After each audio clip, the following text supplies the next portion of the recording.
సోదరులారా రండి, మరి ఈ జుమా నమాజులో ఇన్షాల్లా ఈ ప్రసంగంలో అల్లాహ్ తాడును గట్టిగా పట్టుకోండి అన్నాడు అల్లాహ్ సుబ్హానహు వ తఆలా. సూరతుల్ ఆలి ఇమ్రాన్ సూర నంబర్ 3 వాక్యం నంబర్ 102, 103, 104 ఇన్షాల్లా ఈ వాక్యాలను మనం పరిశీలించేద్దాం. అల్లాహ్ సుబ్హానహు వ తఆలా ఈ వాక్యాలు అంటారు, యా అయ్యుహల్లదీన ఆమనుత్తఖుల్లాహ్, అల్లాహ్ను నమ్మినటువంటి ఓ దాసులారా, అల్లాహ్ యొక్క దాసులారా, విధేయులారా, ముస్లింలారా, అల్లాహ్కు భయపడండి.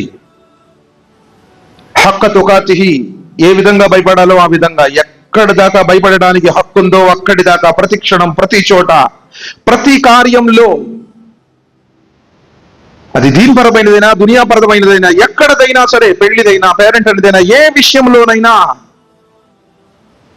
అల్లాహ్కు భయపడు. నన్ను పుట్టించినటువంటి నా స్వామి ఒకడున్నాడు, నా జీవితాన్ని ఆయన పరిశీలన చేస్తున్నాడు, నేను మాట్లాడే ప్రతి మాట, వేసే ప్రతి అడుగు ఆయన కనుసన్నల్లోనే ఉంది, నేను ప్రతి దానికి జవాబు చెప్పాలి అని భయపడు.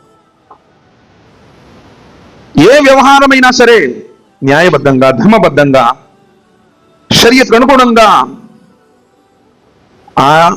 ఆయనకు భయపడి, ఆయన ఆజ్ఞకు లోబడి వ్యవహరించు. వల తమూతున్న ఇల్లా వఅంతుం ముస్లిమూన్, మరియు చచ్చిపోతే ఒక విశ్వాసిగా, ఒక ముస్లింగానే చచ్చిపోవాలి. అంటే ముస్లిం కింద చెప్పాడు, మళ్ళీ ముస్లింగానే చచ్చిపోని, మధ్యలో నువ్వు మారిపోతావని. కలిమా చదివాను అనుకుంటున్నాను, ఒకప్పుడు షిరిక్లో ఉన్నావు, ఒకప్పుడు బిదాత్లో ఉన్నావు, ఒకప్పుడు ఎక్కడో ఉన్నావు. అల్లాహ్ సుబ్హానహు వ తఆలా నీకు హిదాయత్ ఇచ్చాడు, ఈ మార్గంలోకి నువ్వు వచ్చావు. మరల తిరిగి అలా వెళ్ళకు, అలాంటి ఆలోచనలు చేయకు, అలాంటి ఆచరణలు చేయకు, అలాంటి కార్యాలకు ఒడిగట్టకు. వాతసిము బిహబ్లిల్లాహి జమీయన్ వల తఫర్రకు, వాతసిము బిహబ్లిల్లాహి జమీయన్, వాతసిము గట్టిగా పట్టుకో.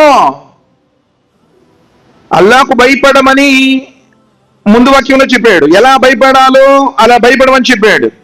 ఎందుకంటే ఇది అందరికీ లభించే అదృష్టం కాదు, ఎందరో ఉన్నారు. ఈ ఖురాన్ జ్ఞానము, ఈ హదీసుల యొక్క జ్ఞానము, ముహమ్మద్ సల్లల్లాహు అలైహి వసల్లం వారి యొక్క జీవితము అర్థం చేసుకున్నటువంటి అదృష్టం అందరికీ లభించదు. వాళ్ళు సయ్యదులు కావచ్చు, షేకులు కావచ్చు, పఠాన్లు కావచ్చు, వంశ పారంపర్యంగా వస్తున్నటువంటి వారు కావచ్చు. అల్లాహ్ సుబ్హానహు వ తఆలా ఎవరికి ఇస్తాడో తెలియదు. కాబట్టి అలా వచ్చినటువంటి అదృష్టాన్ని, ఐశ్వర్యాన్ని, ఈ మహా అనుగ్రహాన్ని, ఆయన ప్రసాదించినటువంటి ఈ వరాన్ని నువ్వు నిలబెట్టుకోవాలి అంటే వాతసిము బిహబ్లిల్లాహి జమీయన్, మీరందరూ కలిసి అల్లాహ్ తాడును గట్టిగా పట్టుకోండి అన్నాడు. అల్లాహ్ తాడు అంటే అల్లాహ్ ధర్మం, అల్లాహ్ గ్రంథం, నబీ కరీం సల్లల్లాహు అలైహి వసల్లం వారి యొక్క సున్నత్. అందరూ కలిసి వాతసిము బిహబ్లిల్లాహి జమీయన్, జమీయా జమాత్, మీరందరూ కలిసి. జమాత్ లేకపోతే జుమా కూడా లేదు, జమాత్ లేకపోతే నమాజ్ కూడా లేదు. అంత జమాత్తోనే కదా. మీరందరూ కలిసి జమాతుగా ఉండండి, ఐక్యంగా ఉండండి, కలిసిమెలిసి ఉండండి. అల్లాహ్ తాడుని గట్టిగా పట్టుకో అంటే అల్లాహ్ ధర్మాన్ని, అల్లాహ్ గ్రంథాన్ని, ఆయన ప్రవక్త విధానాన్ని నువ్వు గట్టిగా పట్టుకో అంటే గట్టిగా ఆచరణ చెయ్యి, స్థిరంగా దైవ ధర్మాన్ని అనుసరించు అని అర్థం. వాతసిము బిహబ్లిల్లాహి జమీయన్ వల తఫర్రకు, విడిపోకండి, వర్గాలుగా, ముఠాలుగా చీలికలవ్వకండి. సూరతుల్ అనాంలో చెప్తున్నాడు అల్లాహ్ సుబ్హానహు వ తఆలా 6వ అధ్యాయం 159లో, ఎవరికి ధర్మాన్ని ముక్కలు చెక్కలుగా చేసి వర్గాలుగా, ముఠాలుగా విడిపోయారో, ఓ ప్రవక్త అలాంటి వారితో నీకు ఎలాంటి సంబంధం లేదు. ఈరోజు ఎక్కడ చూసిన వర్గాలు, తెగలు, ముఠాలు, అనేక రకాల పార్టీలు, నలుగురు ఒక పార్టీ, ఇంకో నలుగురు ఇంకో పార్టీ. అస్తగ్ఫిరుల్లాహ్ నౌజుబిల్లాహి మిన్ జాలిక్. వజ్కురు నిఅమతల్లాహి అలైకుం ఇజ్ కుంతుం అదఆన్ ఫఅల్లఫ బైన ఖులూబికుం ఫఅస్బహ్తుం బినిఅమతిహి ఇఖ్వానా.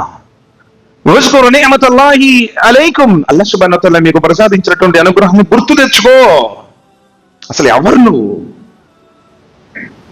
ఎక్కడి నుంచి వచ్చావు? ఎలా ఉండేవాడివి? వజ్కురు నిఅమతల్లాహి అలైకుం, నీ మీద అల్లాహ్ సుబ్హానహు వ తఆలా కురిపించినటువంటి అనుగ్రహ భాగ్యం.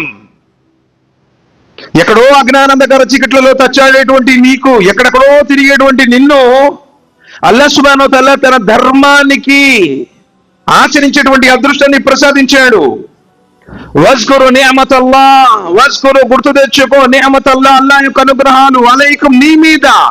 అసలు ఎక్కడో ఉంటుంది, నీకంటూ ఒక ఐడెంటిఫికేషన్ లేదు, నీ ఎవరో తెలియదు. అసలు ఒక చెత్తగుట్టలో చిత్తు పేపర్ లాంటి వాడివి, ప్రపంచంలో నీకు ఏ విలువ లేదు.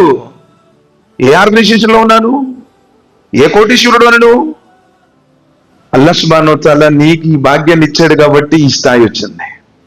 ఉమర్ బిన్ ఖత్తాబ్ రలియల్లాహు తఆలా అన్హు అదే అన్నారు, మనకు లభించబడినటువంటి ఈ గౌరవము కానీ ఈ హోదాలు కానీ అల్హమ్దులిల్లాహ్ ఆయన ధర్మం ప్రకారం వచ్చాయి తప్ప ఇది మన టాలెంట్ కాదు. ఈ రోజు అనుకుంటున్నావు ఇది నాకు టాలెంట్ అంటున్నాను. వజ్కురు నిఅమతల్లాహి అలైకుం ఇజ్ కుంతుం అదాన్ ఫఅల్లఫ బైన కులూబికుం.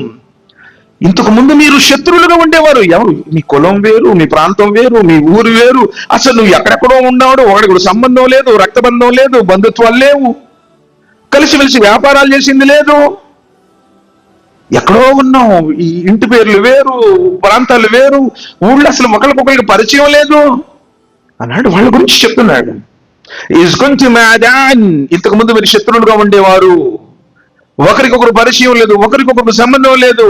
ఫఅల్లఫ బైన కులూబికుం ఫఅస్బహ్తుం బినిఅమతిహి ఇఖ్వానా. అల్లాహ్ సుబ్హానహు వ తఆలా మీ మనసుల్లో ప్రేమను కలగజేశాడు, తద్వారా ఆయన అనుగ్రహ భాగ్యం వల్ల మీరందరూ అన్నదమ్ములుగా మారిపోయారు అన్నాడు. కలిమా కలిపింది బంధాన్ని, ఆయన గ్రంథం కలిపింది, ఆయన ధర్మం కలిపింది. అల్హమ్దులిల్లాహ్ మీరందరూ అన్నదమ్ములుగా మారిపోయారు. శత్రువులుగా ఉండేటువంటి వాళ్ళు, సంబంధం లేని వారిగా ఉండేవాళ్ళు, ఈరోజు కాలు కాలు కలిపి భుజానికి భుజం తగిలించి ఒకేసారి ఆమీన్ చెప్పి అందరూ కూడా ఒకేసారి రుకు చేసి ఒకేసారి సజదా చేసి వచ్చినప్పుడు సలాంతికి వెళ్ళిపోవచ్చు కదా జమాతుల నుంచి. నీ నమాజ్ కాదు. ఎక్కడ పడితే అక్కడ ఇటొకటి నుంచి వచ్చు, అటొకటి నుంచి వచ్చు, అటొకటి నుంచి వచ్చు కదా. ఎందుకు అందరు ఇలానే ఉన్నారు? జమాత్, ఐకమత్యం, కలిసిమెలిసి ధర్మాన్ని గట్టిగా పట్టుకోండి. ఫఅస్బహ్తుం బినిఅమతిహి ఇఖ్వానా. మీ మనసులో ప్రేమను కలగజేశాడు, ఆయన అనుగ్రహ భాగ్యం వల్ల మీరందరూ అన్నదమ్ములుగా మారిపోయారు. వకుంతుం అలా సఫా వఫరతి మినన్ నార్. మీరందరూ నరకం యొక్క ఒడ్డున చేరి ఉన్నారు. అల్లాహ్ సుబ్హానహు వ తఆలా ఆ నరకం నుంచి, అగ్నిగుండం నుండి మిమ్మల్ని కాపాడాడు. ఎక్కడో షిరిక్ చేసుకునే వాళ్ళు మీరు, ఏ బిదత్తుల్లోనే ఉండేవాళ్ళు మీరు, ఏ పాపాల్లోనే ఉండేటువంటి వాళ్ళు మీరు. ఖురాన్ తెలియదు, హదీస్ తెలియదు, అకీదా తెలియదు, ఈమాన్ తెలియదు, అసలు దైవ ధర్మంలో లోతైనటువంటి అవగాహన లేదు. అలాంటి మీకు అల్లాహ్ సుబ్హానహు వ తఆలా తన కరుణతో నరకం అనే అగ్నిగుండం నుండి కాపాడాడు. కానీ ఇప్పుడు నువ్వేం చేస్తున్నావు? కజాలిక యుబయ్యినుల్లాహు లకుమ్ ఆయాత్ లఅల్లకుమ్ తహ్తదూన్. అల్లాహ్ సుబ్హానహు వ తఆలా ఈ విషయాలన్నీ మీకు విడమర్చి చెప్తున్నాడు. అల్లాహ్ సుబ్హానహు వ తఆలా తన సూచనలను నీకు అర్థమయ్యేటట్టు చెప్తున్నారు. లఅల్లకుమ్ తహ్తదూన్.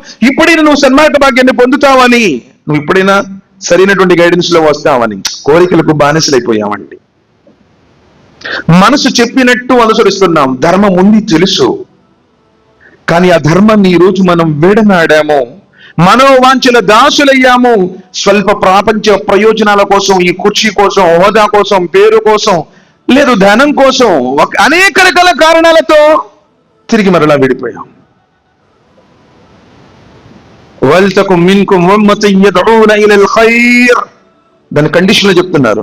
మొదటి వాక్యంలోనేమో మీరు అల్లాహ్కు భయపడండి, ఎలా భయపడాలో అలా భయపడండి, ముస్లింగానే మరణించు అని చెప్పిన అల్లాహ్ సుబ్హానహు వ తఆలా, అలా నువ్వు ముస్లింగానే జీవించాలి అంటే ఆయన ధర్మాన్ని వాతసిము బిహబ్లిల్లాహి జమీయా, అందరూ కలిసి ధర్మాన్ని గట్టిగా పట్టుకోండి అన్నాడు, విడిపోకండి అని చెప్పాడు.